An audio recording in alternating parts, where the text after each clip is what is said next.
Japanese attacked Pearl Harbor, our west coast became a potential combat zone. Living in that zone were more than 100,000 persons of Japanese ancestry, 2/3 of them American citizens, 1/3 aliens. We knew that some among them were potentially dangerous. Most were loyal. But no one knew what would happen among this concentrated population if Japanese forces should try to invade our shores.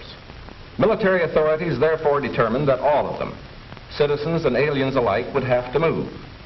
This picture tells how the mass migration was accomplished. Neither the Army nor the War Relocation Authority relished the idea of taking men, women, and children from their homes, their shops, and their farms. So the military and civilian agencies alike determined to do the job as a democracy should, with real consideration for the people involved. First attention was given to the problems of sabotage and espionage. Now, here at San Francisco, for example, convoys were being made up within sight of possible Axis agents. There were more Japanese in Los Angeles than in any other area. At nearby San Pedro, houses and hotels occupied almost exclusively by Japanese were within a stone's throw of a naval air base, shipyards, oil wells. Japanese fishermen had every opportunity to watch the movement of our ships. Japanese farmers were living close to vital aircraft plants. So as a first step, all Japanese were required to move from critical areas such as these. But of course, this limited evacuation was a solution to only part of the problem. The larger problem, the uncertainty of what would happen among these people in case of a Japanese invasion, still remained. That is why the commanding general of the Western Defense Command determined that all Japanese within the coastal area should move inland. Immediately, the Army began mapping evacuation areas and for a time encouraged the Japanese to leave voluntarily. But trouble for the voluntary evacuees soon threatened in their new locations. So the program was quickly put on a planned and protected basis. Thereafter, the American citizen Japanese and Japanese aliens made their plans in accordance with Army orders. Notices were posted. All persons of Japanese descent were required to register. They gathered in their own churches and schools, and the Japanese themselves cheerfully handled the enormous paperwork involved in the migration. Civilian physicians made preliminary medical examinations. Government agencies helped in 100 ways. They helped the evacuees find tenants for their farms. They helped businessmen lease, sell, or store their property. Now, this aid was financed by the government, but quick disposal of property often involved financial sacrifice for the evacuees. Now the actual migration got underway.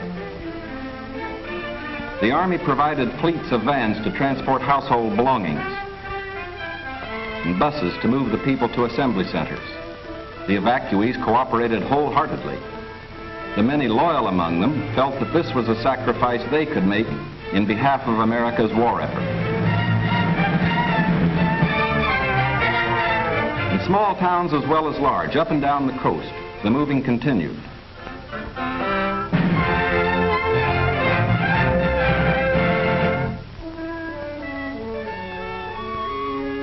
Behind them, they left shops and homes they had occupied for many years.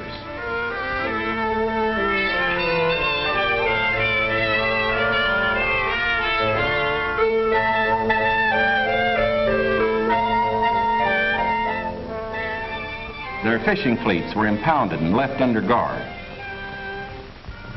Now they were taken to racetracks and fairgrounds where the Army almost overnight had built assembly centers. They lived here until new pioneer communities could be completed on federally owned lands in the interior.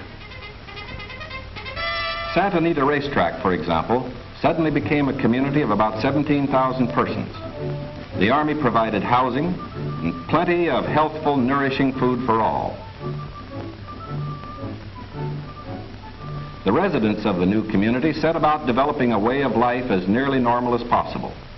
They held church services, Protestant, Catholic, and Buddhist. They issued their own newspaper, organized nursery schools, and some made camouflage nets for the United States Army.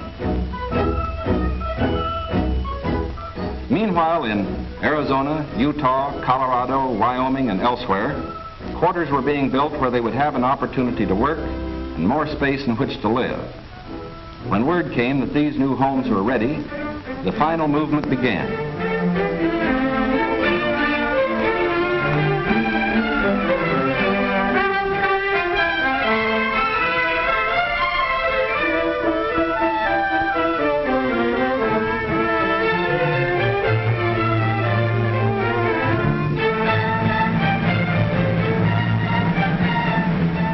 At each relocation center, evacuees were met by an advance contingent of Japanese who had arrived some days earlier and who now acted as guides.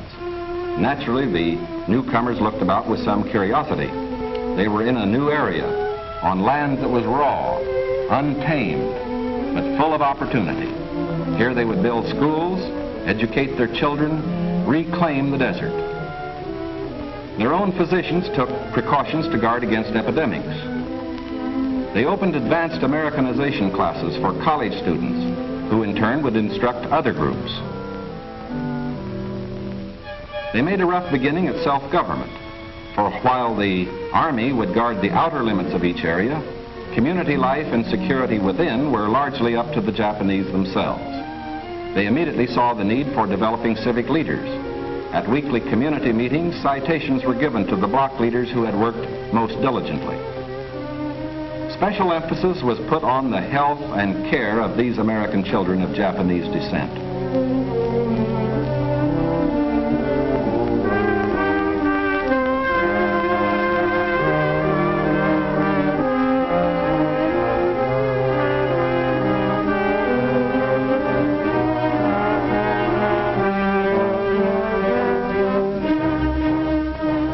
Their parents, most of whom are American citizens, and their grandparents, who are aliens, immediately wanted to go to work.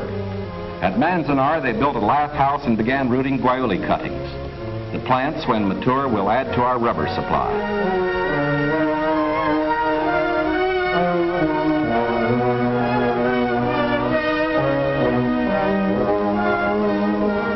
At Parker, they undertook the irrigation of fertile desert lands. Meanwhile, in areas away from the coast and under appropriate safeguards, many were permitted to enter private employment, particularly to work in sugar beet fields where labor was badly needed. Now, this brief picture is actually the prologue to a story that is yet to be told. The full story will begin to unfold when the raw lands of the desert turn green, when all adult hands are at productive work on public lands or in private employment. It will be fully told only when circumstances permit the loyal American citizens once again to enjoy the freedom we in this country cherish, and when the disloyal, we hope, have left this country for good. In the meantime, we are setting a standard for the rest of the world in the treatment of people who may have loyalties to an enemy nation. We are protecting ourselves without violating the principles of Christian decency. And we won't change this fundamental decency no matter what our enemies do. But of course, we hope most earnestly that our example will influence the Axis powers in their treatment of Americans who fall into their hands.